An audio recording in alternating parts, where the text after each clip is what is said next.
Okay.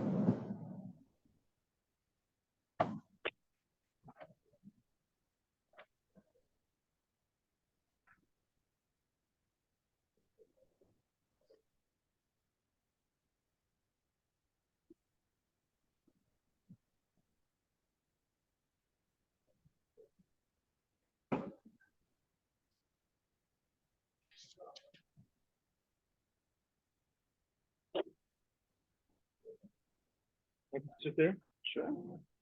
Okay. So we're going to start today from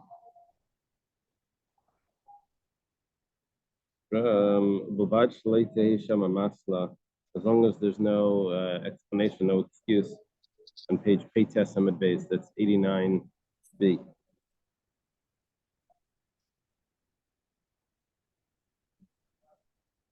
Still a Fabrengen going on over here. The night's not over.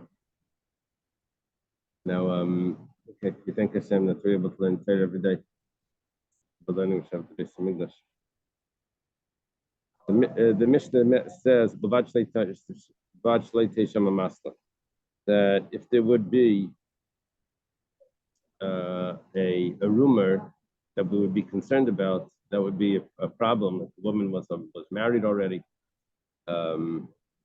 as long as there's no explanation for that rumor. But if there's explanation for the rumor, then we get rid of the rumor. We can explain that there was what would be an explanation, that it was a kedushin that was done with a condition or something like that. Amar Rabbi Bar Huna. Rabbi Bar Huna says a masal shlomer, when we said that there was an explanation for the rumor, explanation being that the rumor that we heard wasn't really accurate because it was everything that we heard was all done on a condition of something. That's if Afilu Mikan Marasari Yamim.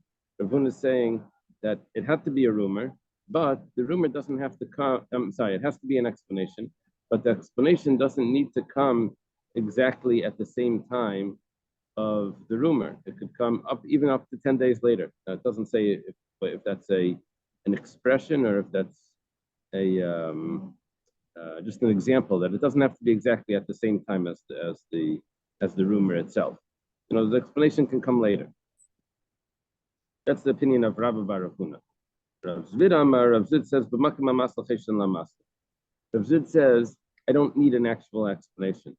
I need potential for the explanation. If there could have been an explanation for it, that's good enough. I don't need someone to actually say, oh, you should know that whole kedushin was all done on Al tonight, that this woman was really not a married woman ever. It was all conditional. You just need potential for it, and that's enough to say that we're not suspecting for the rumor. Aser Rav Papa Rav Zvid has a question for Rav Papa. What are you saying that you don't need an actual explanation of what happened, that this woman, we have a rumor that this woman is a married woman. Now she wants to go ahead and get married. So the Mishnah says is that she's not allowed to as long as if there's no explanation. And you're saying that you don't actually need an explanation. You're saying that you just need potential for an explanation. Amalei, so Rav Zid responded, it means that there's room for an explanation. There's room for an explanation, that's already enough. Even though the Mishnah says explanation, the Mishnah means there's room for an explanation.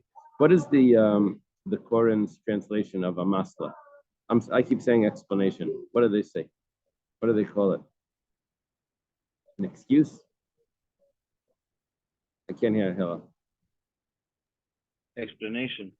They say explanation. Okay. Yeah. A masla is like an excuse of why, to explain what really happened. Omali Rav Kana Rav Papa. So Rav Papa brought up this problem that we need an actual explanation, and then Rav Zvid says that you don't need an actual explanation. Rav Kana says to Rav Papa, Batlei Tizbra, you don't hold that it's good enough to have a potential for an explanation. But we have a Mishnah.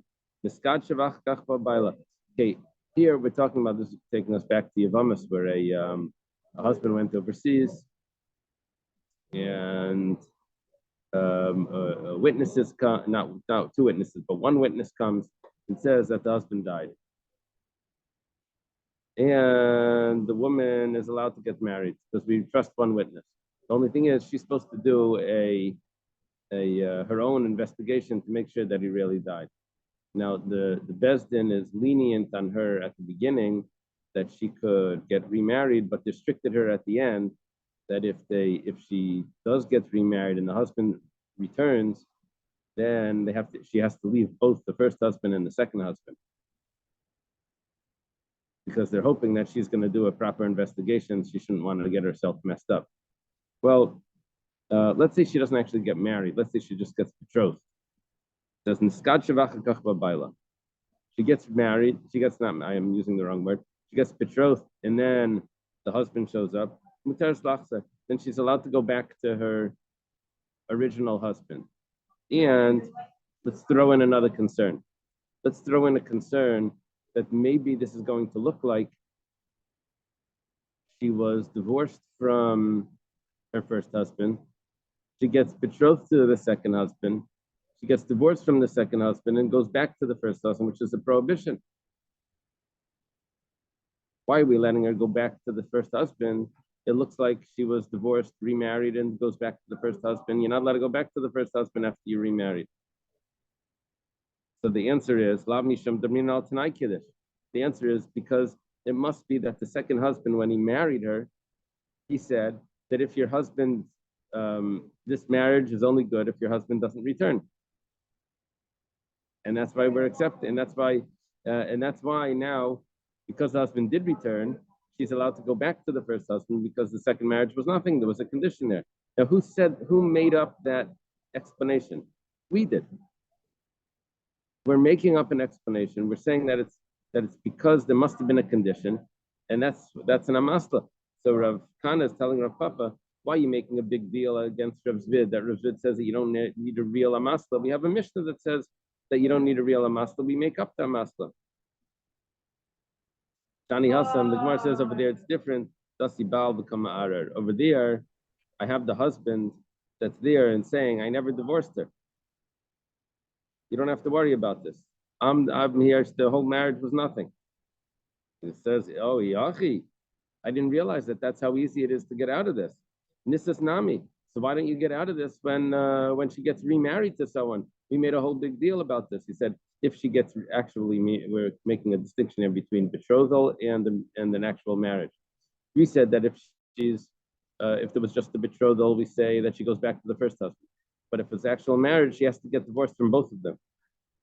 So, but if we are saying that there could have been an explanation of the second betrothal, that really it's nothing because it was done on condition that the husband won't return. So why don't we say that about a marriage? We say that the marriage was done on condition and let her go back to the first husband. Gemara says we don't do that because nisas of the surah kansura banan. Once she was actually married, that means she had relations with this second man. Then the rabbis made a fine on her that she can't go back to the first husband. Niskadsha, but if she's just a betrothal, of the surah that she never had relations with this man, like kansura banan. The rabbis didn't make this fine. Now, basically, what just happened here is that we thought that the issue over here was just about a condition, and is there an explanation for the marriage, and can we get out of it and go back? Turns out what the Gemara does is the Gemara says there's a whole other factor that's going on over here that you have to take into account, and that is, was there a prohibition that was performed as well? And if there was a prohibition, then that would change the whole status. Yeah. Oh, you have a question? Okay. Eliezer's back. Very good. Okay. Amar Ravashi. Ravashi says, it has to be a rumor that was established in court. That means that the court investigated it. That would be considered a rumor. Remember what we said yesterday was that they said, where did you hear it from? They said, oh, we heard it from so-and-so. They said, who did so-and-so hear it from? You heard it from someone else. We went to find those people and they had gone to another, or they had gone overseas. But basically there is a name that's associated with the one that started this rumor, that this woman is married or something like that. Okay. That's the first statement of Ravashi. Amar Ravashi has another statement Kol the bus kedushin. I'm sorry, kol the bus nesuin. Any rumor that comes out after she was remarried, after not she was remarried, after she's married. And what is the rumor? That she was married, that she was betrothed or married before this. Then we don't suspect to that. We don't suspect to that rumor.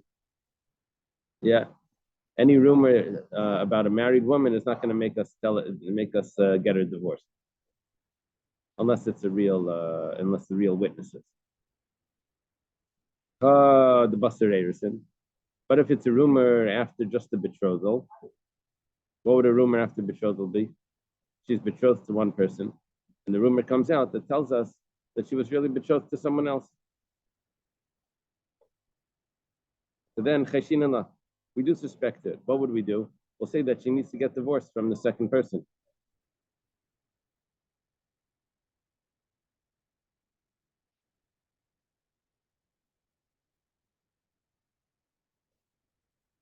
Who's the second person? Which one's the first to be here? Which one's the second? One of them we know about. One of them is just a rumor.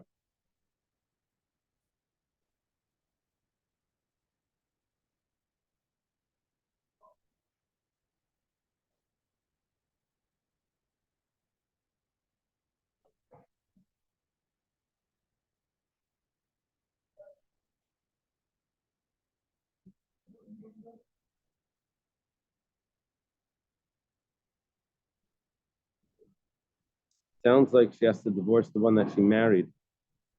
And well, it's not married. The one that she actually betrothed that we know of, and she marries the one of the rumor. Who was the rumor is that she was first.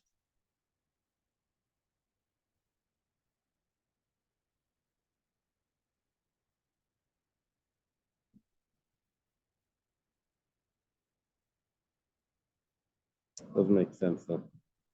It must mean that she has to divorce the one that. What she'll do is she'll divorce the one that she was there's a rumors about, and she'll marry the second one. That's probably what it means. Rav Chaviva says, "Afilu basar eris nami lecheshinallah." That she doesn't need to get divorced from anyone. We don't suspect to any rumor, even if it's even if it's only after the erisin.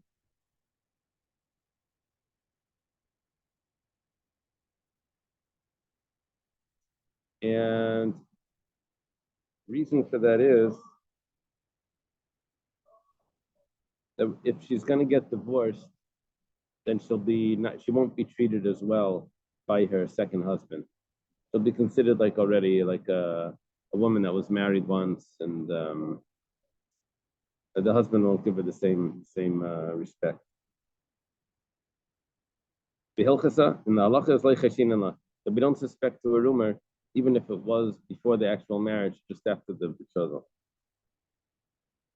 Okay. I'm Rabbi Yirmiyah Barabba. Yirmiyah Barabba says, Shalchalim be Rav L'Shmuel. Says that the yeshiva of Rav asked the yeshiva of Shmuel a question.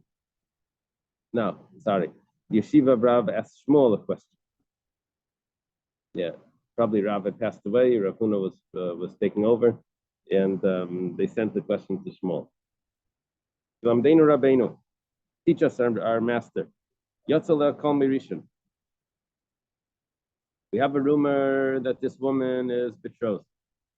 Yeah, we have a rumor that people are saying that she's betrothed. And what happens is, and in front of witnesses, an actual betrothal takes place. So we have a rumor that she's betrothed to Reuven, and Shimon comes along and gives her a ring in front of witnesses. What happens now? Mao. So Shalach Lahu, Shmuel sends back, Teitze, she has to leave Shimon, figure out what really happened, and then let me know. What does it mean figure out what really happened? What does he want to find out? Let's see, we're going to find out that the original betrothal was nothing. So what would we do? Make an announcement and say that the rumor is nothing. says, "Vanardoi Yasri the Shmuel Matli Kala." But Shmuel, we said before that in certain locations the Bezdin did not mix in to nullify the rumor. We didn't want it to look bad on the Bezdin that the Bezdin was mixing into like some sort of corruption. So Shmuel comes from Nardai, and that was one of the places where they don't nullify the rumor. So what are you saying that you should figure out what happened and then we'll nullify the rumor? It says Ella, rather what he meant was to figure it out. We meant the opposite. It meant that you should figure out that if the first marriage was a real marriage, that if the first betrothal was a real betrothal, then you don't need any get from the second one. Why? Because it's nothing. You can't marry a married woman. Now, if that's the case, that if a married woman takes a betrothal from someone else, considered nothing, that pliga de Rav Huna, that argues on Rav Huna. Rav Huna, because Rav Huna says,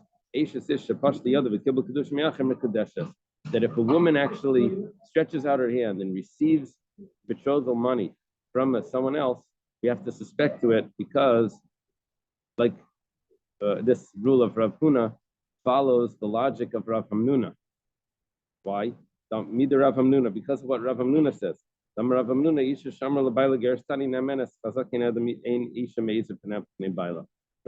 said that if a woman would ever tell her husband that you divorced me, we trust her. Because if it wasn't true, she never would have the audacity to say something like that.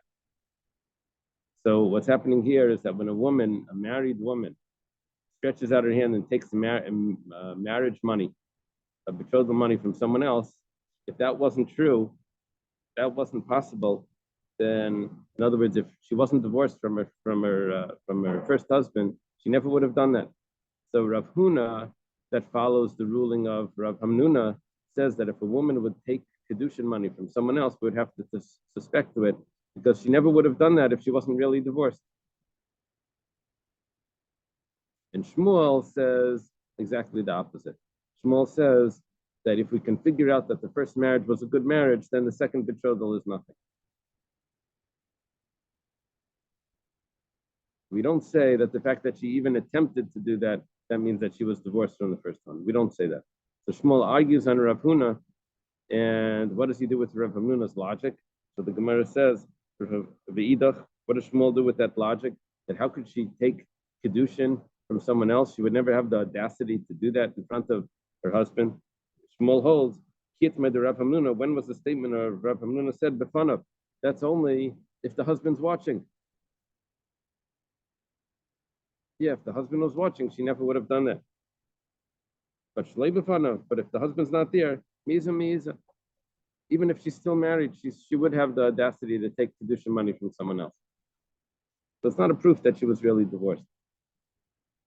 The logic of Rav Hamnuna could only be used, like in the case of Rav Hamnuna himself, where she actually tells her husband that you divorced me.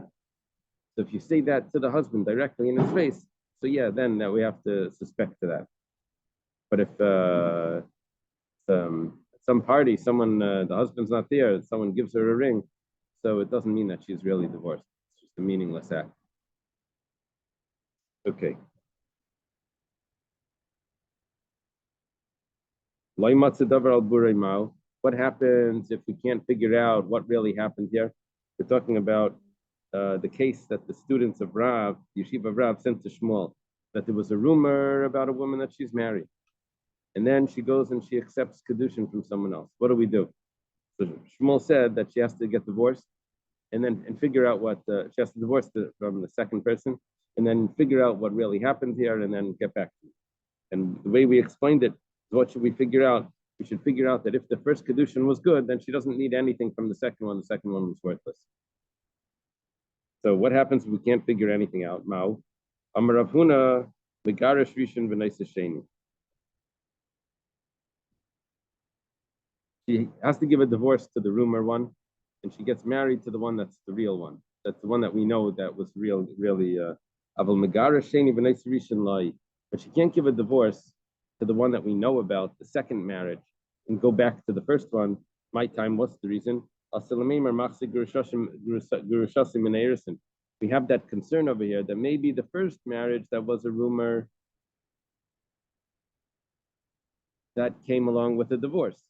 She marries the second one and she gets divorced from him. And then she goes back to the first one, which is a prohibition. Rav Huna says we can't do that. She can't go back to the first one of the rumor. People are going to say that she's remarrying her first husband. So the only thing that she can do is get divorced from the first one and get married to the second one. It's not a problem. She can even divorce the second one and go back to the first one. Meimar Amri, people will say, that the rabbis looked into the Kedushin, the Kedushi Toysava, and there was never really a marriage there. Now, which Kedushin did they look into? Rashi says they looked into the second Kedushin. Why is the second Kedushin nothing? We saw her give the ring, we saw her get the ring in front of witnesses. The answer is because the first marriage was intact. Because the first marriage was intact, so the rabbis looked into that and they see that the second marriage is really nothing. So it's not that she was divorced from the first one and married to the second one and went back to the first one. She was never married to the second one because the first marriage was a valid marriage. What about the get? So he's not concerned about the get because Shmuel said that they had to get divorced. Shmuel says, according to what Rav Shimon Breder Ravidi, yeah, there was a divorce there, but no one knows about the divorce. Thought there was a call about it, but apparently he's not concerned about it. Okay.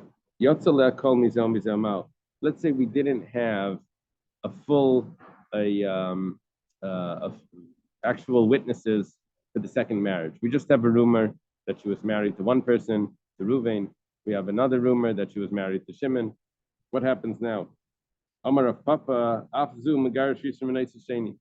Rav Papa says, based on the ruling of Rav Huna before, that she should get divorced from the first one and get married to the second one.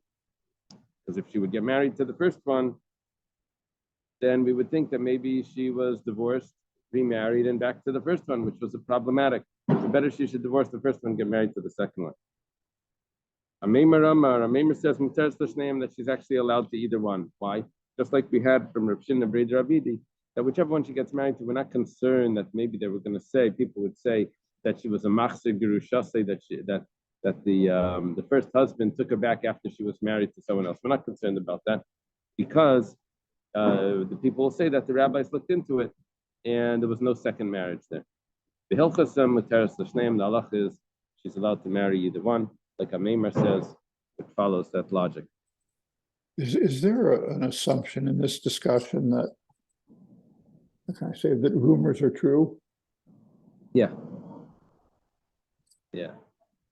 A rumor that comes out that and a woman is not actually married, we are concerned about those rumors. Yeah. So if a rumor comes out that a married woman has been mizana with another man. No, that's a rumor about a married woman. It has to be a rumor about a single woman. Okay. Yeah. Okay. We have a new Mishnah, a very famous Mishnah, actually.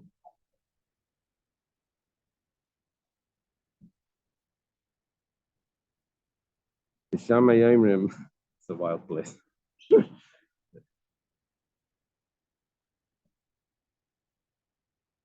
Getting rid of two drunk homeless guys over there.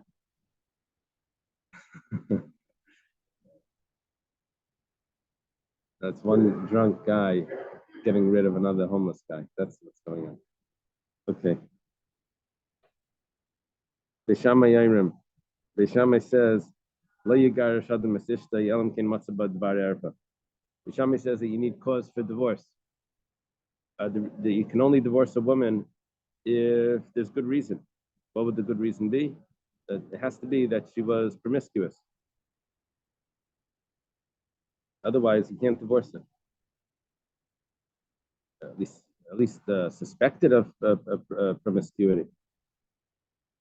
Doesn't say exactly that she actually had relations. There's misconduct.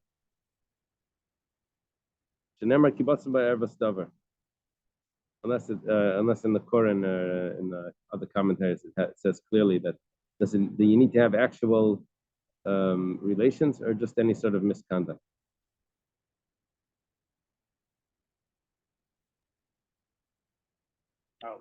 The point says it's he's suspected of What being is it? unfaithful. Point says It's unfaithful. suspected of being unfaithful. Suspected of being unfaithful.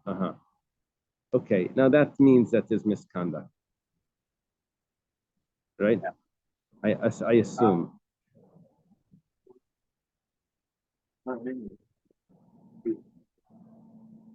Okay.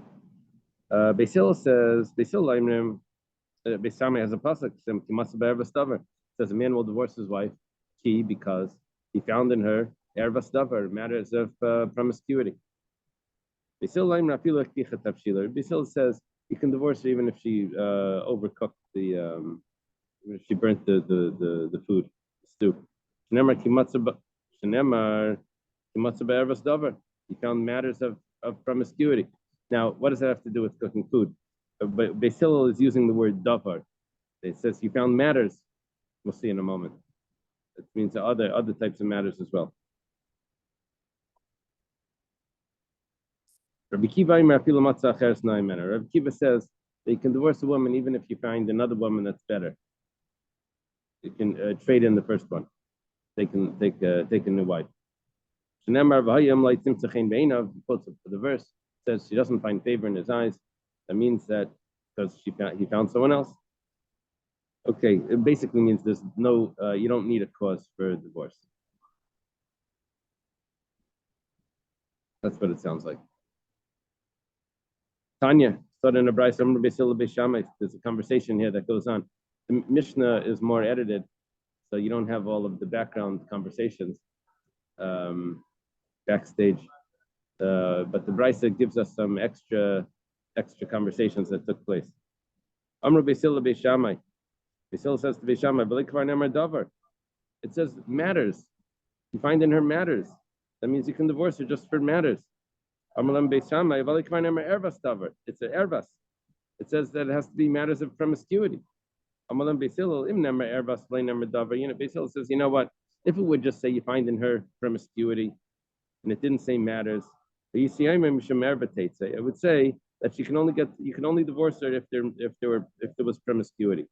But if there were other matters, you can't divorce. That's why it has to say matters.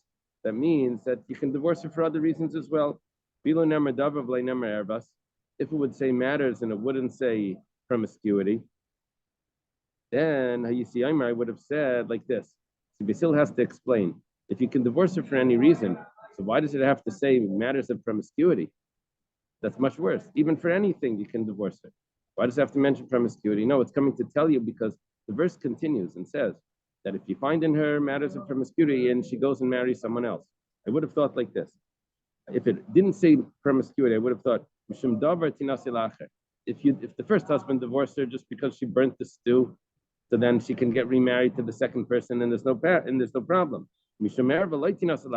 But if the first one divorced her because there was promiscuity, then we don't let her get married to the second person. That's why it says that even if there was promiscuity, she's still allowed to get remarried to someone else. Doesn't mean it's a good idea for the second person, but it doesn't mean it's prohibited.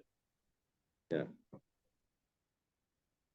Bishami says, "Hi, Davar Mayavdile." What does Bishami do with what it says matters? Matters looks like it doesn't have to be promiscuity. It could be even if she burnt the stew. Bishami says, "No, I have a halachic matter that I learned from the word matter." What is that halachic concept? Nemarkan davar v'nemalalan davar. It says the word davar, which means matters, and it says over there regarding monetary laws. It says the word matters. That you have two witnesses or three witnesses. That's how you establish the law. And it says the word matter. That malahalam b'shneidim afkam b'shneidim, just like testimony about monetary matters requires two witnesses. So too, testimony about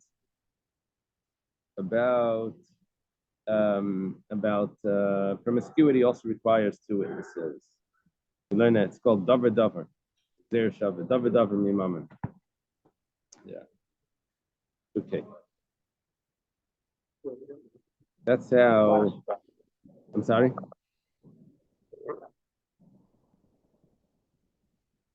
Okay. So Beis Shammai, I'm sorry.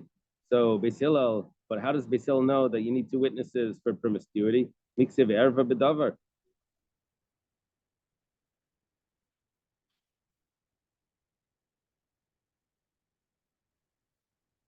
What does Beis Hillel mean?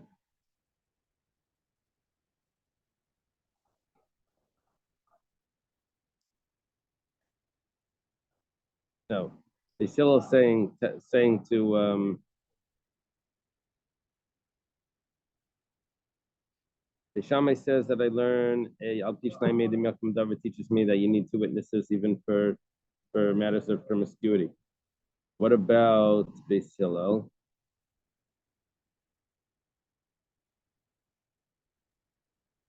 Rabbi, I have a question. Yeah.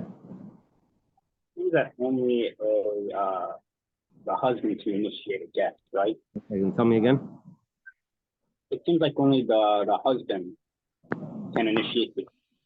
Right. It seems like if that's the case, the woman can get out of a marriage by simply having relations with another man. That way, he would force the husband's Right. hand to give her a get. No, Right. Right. I know. Right. The problem is it comes along with the death penalty. Oh, Right. yeah, right. If she says, No one wants to die. um, I had relations with another man, we don't believe her. Yeah, we don't believe her that the husband has to give her a divorce. Although Right, she right. may be forbidden now to her husband, but it doesn't mean that we believe her that the husband needs to divorce her. She's But that accepted. doesn't mean that. No. I'm sorry. So what happens then after she's not believed, right? So they don't get divorced. Yeah, he doesn't have to give her a divorce. We say that we don't trust her. It's self-incrimination, which the Torah doesn't have. All right. Only in monetary matters, a person can say, "I'm guilty. I owe the money, and we'll collect the money from him." But we consider that possibly a gift.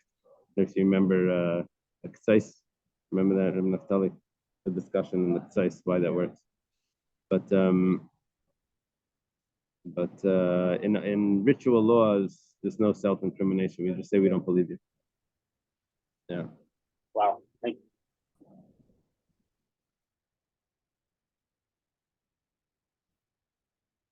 So Beis Hillel says, does it say erva bedavar, which would teach me that the whole point of this pasuk is to tell me that in order to get matters of promiscuity in a court, you need two witnesses? Does it say that the way that you get the testimony is bedavar? Beis Shammai. What does Beis Shammai say to that? Miksiv ay erva ay davar. Beis Hillel, what are you saying? Beis Hillel is saying that when it comes to divorce, you have two options.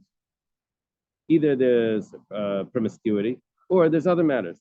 But the pasuk doesn't say that. It says erva davar. It says matters of promiscuity. Beis Hillel, what does Beis Hillel respond? Lachiksiv ervas davar. Mashmachi, mashmachi. Ervas davar, according to Beis Hillel, means both. It means matters of it means the davar that could be any matters, and it could also mean that you have to get testimony with two witnesses.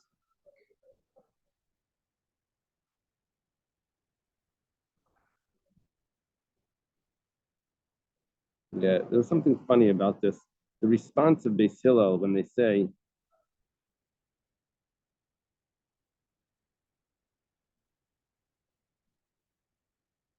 Erva miksiv, erva bidavar. What is Basil responding to?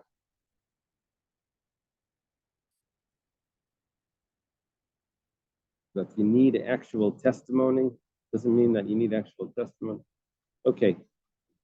You see, there's two things that's being discussed there, and they're going back and forth. One thing is that the cause for divorce. Cause for divorce, is it only promiscuity or is it also other matters? That's a machlekes Basil Beishamai. And then we throw in one other thing, that why does Beishamai have the word matters if it doesn't have to do with other matters, it's only promiscuity. We throw in this other point that in order for a woman to get divorced, you need two witnesses testifying that she was promiscuous. In order for her to get the death penalty, or for the court to instruct that she get divorced. And in the modern halakha, need there be grounds other than just we just don't want to be married anymore? Nowadays, yeah. Yeah. It's Hillel. So it's just they don't want to be married anymore is good enough. Right. Yeah. Or more to the point, he doesn't want to be married. Right. Okay. Okay. Rabbi Kiva Rabbi Kiva says even if you find another wife that's better, you can divorce the first one. What's the machlekes going? What's going on over here? With the Reish Lakish, they're arguing about something Reish Lakish said. Amar Reish Lakish says, "Ki mishamash bar b'lashaynus." This is a famous discussion, which Rashi uses this a lot in Chumash. Explains that the word "ki" has four translations. What are they? Ki could mean if. You go through the Rashi, he quotes different psukim, where "e" means if. I'm sorry, "ki" means if. It could also mean Dilma, perhaps. It could also mean Ella, could mean rather. And it could also mean Daha, it could mean because. Now we're translating over here, why is he divorcing her? Ki matzava, because he found. Let's take a look. She doesn't find favor in his eyes because he found in her matters of promiscuity. Daha, because he found matters of promiscuity. Rabbi Akiva holds, or he's translating the key as or he found. Key means or also, not also, or another option. Okay. Amalei Rav Papa Rav. Let's say he doesn't have any grounds for divorce. Nothing. He doesn't have another woman. He doesn't have another woman that's nicer than her. She didn't burn the food. There's absolutely nothing. Since the Torah says regarding a woman that was raped, a young girl that was raped, it says that he has to stay married to her whole life. That even if he divorces her, he has to take her back. So he's never allowed to divorce her. It's only by rape that we say that. But over here, if he divorced her, we say that it's a good divorce, even though there was no grounds for divorce. Amalei Rav Masharshi says,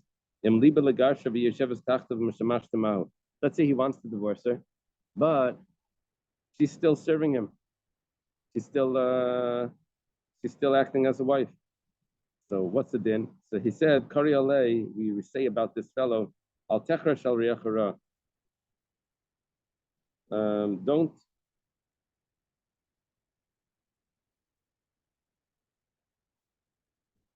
Don't be silent about your friend evil, while he is sitting and trusting you, and he is faithful to you.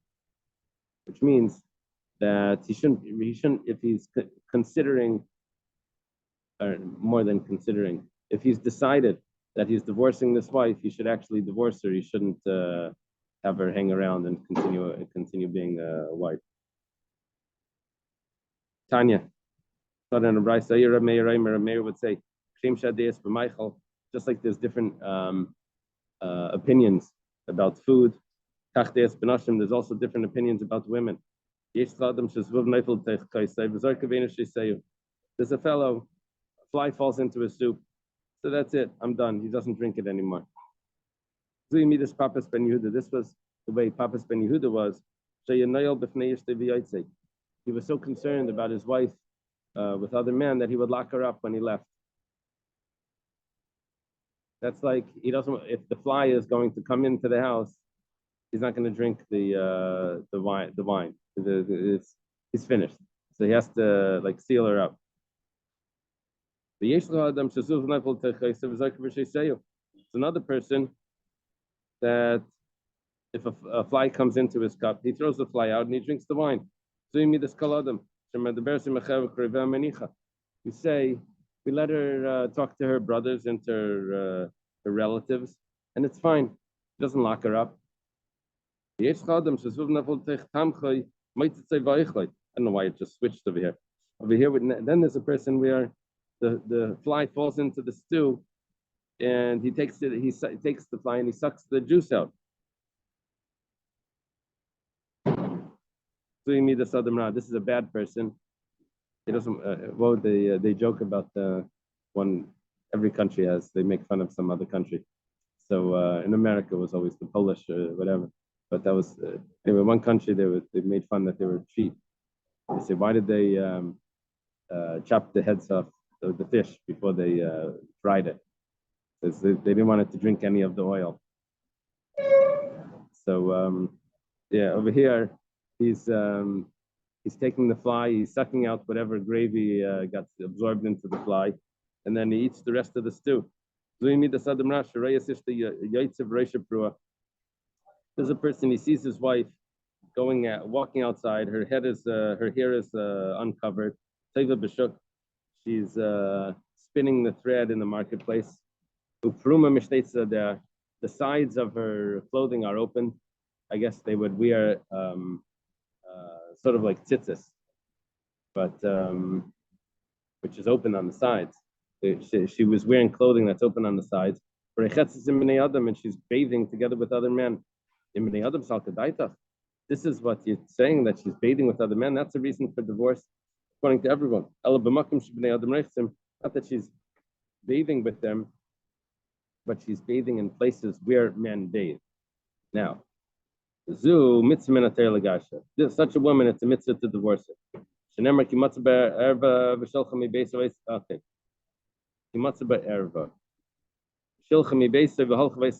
He sends her out of his house, and she goes and she marries another man. Why does it say another man? What does it mean, this other?